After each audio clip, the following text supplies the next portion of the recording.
Welcome to Conservation at the Museum, the series where we show you dusting, cleaning, and the overall maintenance process of the LEGO set pieces in our museum. Today we're going to be looking at LEGO set number 42082, the rough terrain crane. It's definitely been some time since we had this large of a set in the conservation room, or at least showing you this large of a set in the conservation room, so it's a little bit of tight fit with framing. As we focus on more of the front part of the set, Technic sets, the Q-tip portion is a little bit more difficult as well. We try to focus mainly on the pieces that have flat sections. Again, there's a lot of little holes in all of these pieces, but any of the pieces whose flat side is towards the top, those get the most dust, so we'll take care of those first. This front portion here has more of the flat pieces, especially the fenders over the actual wheels, and then the wheels itself. The wheels itself have a nice detail of a roundish hub, which we can take a quick pass over with our Q-tip. We can take care of the little details of the rungs of the ladder as well. Anything that looks flat and has any of the dust that we see from the lights illuminating it, we'll take care of. The rear fenders and the rear wheel are exactly the same thing. The little legs here also have some pieces that can attract dust, so we'll take a pass at just the top of them. You see most of these Technic pieces have those little holes in them, but we don't necessarily go to that detail of cleaning inside of them because the duster tends to help out with getting any dust that might be stuck inside them. You focus more on the top part of the front of the rough terrain crane, so for now we'll go over more of the bumper portion. Again, we'll just do a quick pass of the smooth elements here. This set doesn't actually look that dusty, which is lucky because Technic sets can sometimes get pretty dusty. And perhaps our dusting work at the beginning also helped as well. There's some smaller headlight pieces here. Isn't too bad when it comes to dust wise, but it's worth it to take a quick pass. The front legs too, I believe we forgot about that earlier, so take a quick spin there. You can see we're not doing long strokes with our cleaning Q-tip brush. We're just doing all the small areas that we can that have the most dust buildup, the flat sections. I really enjoy just the design of this front, the actual hook of the rough terrain crane. I played around with it to know that it actually works pretty well, especially with the side panel pieces that are provided with this set to show that you can actually lift things. Not heavy things, but LEGO pieces. Go figure. This portion of the set can definitely gain a lot of dust, so taking a pass here is great. Definitely the cornerstone feature of this set is the giant boom portion of the crane.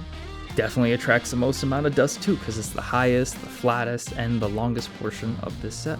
The actual rope cord itself doesn't really get dusty, luckily, and any kind of dust that might be there is typically handled by the duster and Dyson brush, so we're good here. Let's take a nice view down the boom of the crane, just to show you that we're taking a pass at every little portion of any top-facing Technic pieces on the right and the left-hand side of the boom. Forgive me, the boom is very loose and free and has kind of a mind of its own. As we move on to the lower portion of the boom, we'll take another pass of the fender just to make sure there isn't any lingering dust, and focusing on the actual base portion of the crane.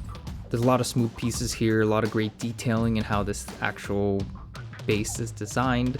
You can see some more of the mechanism of the actual crane itself from this angle, and you can see that there's a lot of pieces that could have dust on them, so taking a quick pass here. See this top portion, a couple of flat pieces and pieces that might get dust, but the rest of it would have been handled by our duster because there's a lot of little gaps and hole pieces that wouldn't be really handled by the Q-tip. And moving on to the actual control portion of the crane, which is on the very top, you see some of the gearing here as well as the spool for the rope. Right at the base of the boom, there's some flat pieces here. There's also those instruction pieces that show you how to operate the crane, which is actually a very nice touch, so you don't have to constantly go back to the manual to jog your memory on how to actually operate the crane. A quick look at the rear, which has the battery pack, which you can see here, that little tiny piece that's moving a lot to the left, that's going to be the actual on and off switch. You get a little bit of a closer peek here at the actual instruction pieces, and there's that little latch piece that doesn't really go to anywhere, just a cool detail. And as a further reminder that there's a lot of gaps and holes in this set, and that's pretty typical for most Technic sets. As you can see, a lot of the gearing, a lot of that will get dust, but it's much easier to take care of those things when you have a duster like our Dyson brush and the electric blower. We'll take another peek here at the rear of the set. I think we took a cursory glance earlier, but just worth it to do another pass. You can also take a peek at the engine with the movable pistons. Like I said, it's those little yellow pieces that move upwards and downwards. This is typically underneath the base of the crane, so it doesn't really get that much dust, but we're at conservation at the museum. We're gonna dust everything that we can. I wouldn't necessarily call this an Easter egg, but there's a lot of great detailing within the actual wheel itself. If you can take a look, there's that giant hubcap in the rear, and there's also those tiny little smooth round pieces that make up the actual front of the wheel itself, so it provides very 3D and a very unique touch. It's hard to see it from far away, but the closer you get to it, you see a lot more detailing here. We're gonna flip the crane so that we can take a closer look at the rear. And it's a very unique wheel design that you don't really see that often when it comes to Technic sets.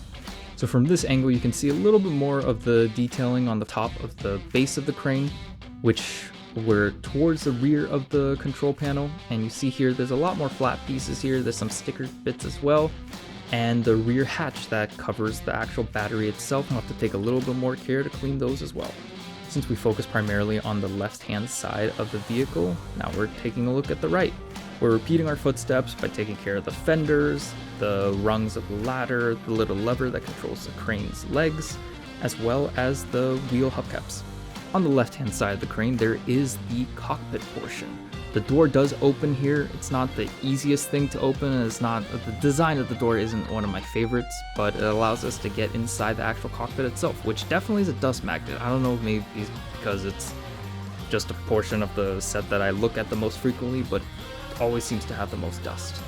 Great thing about a rear angle of this set is that you can see all of the unique and quite complicated gearings that the LEGO designers have done for this particular set. This will be our last checkup, just to make sure that we got everything, and before we move back to the museum. Our final step is always using a very soft brush and just going over all across this set. Thank you so much for watching. Please like and subscribe if you'd like to see more. See you next time.